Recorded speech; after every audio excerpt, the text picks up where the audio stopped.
man nach tagelangem Trinken wieder nüchtern wird, dann ist das meistens gar nicht so schön. Da wird man fahrig, zittrig weg vor seinen Richter geführt und man muss sich ganz schön viele Peinlichkeiten eingestehen. Aufstehen ist unmöglich, obwohl es besser wäre, weil so im Liegen hört der Kater nicht auf. Man grübelt völlig blöde im Kreis hin und her. Mein Gott, was war das gestern Abend? Und man kommt einfach nicht drauf. Schlechtes Gewissen, was hab ich wieder alles erzählt? Ich nehme an, ich habe ihr gestanden, dass sie mir gefällt. Doch die will halt nix von so einem Süffelmann. Und ich weiß, dass ich es ziemlich vergessen kann. Ey, Scheiße, gestern Abend hab ich irgendwie noch dran geglaubt. Die kuschelt sich jetzt gerade an einen anderen ran.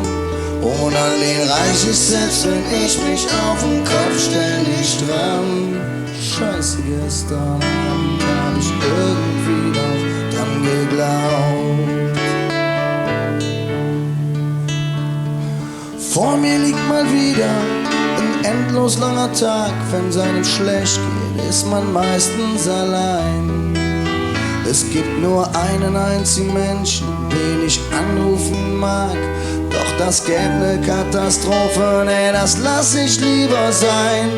Wenn ich mir nur vorstelle, wie ich am Hörer häng und plötzlich krieg ich kein Wort mehr raus.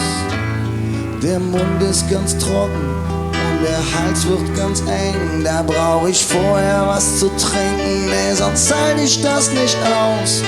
Wenn ich daran denk, wie die gerade für den anderen Frühstück macht. Und der liegt noch im Bett und schnarcht und furzt und träumt von mir und lacht.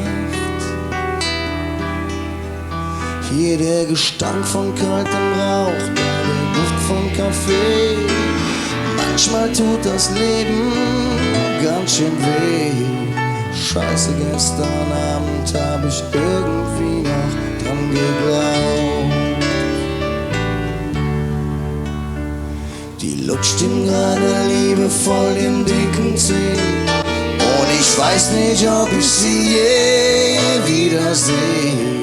Scheiße, gestern Abend hab ich irgendwie noch dran geglaubt.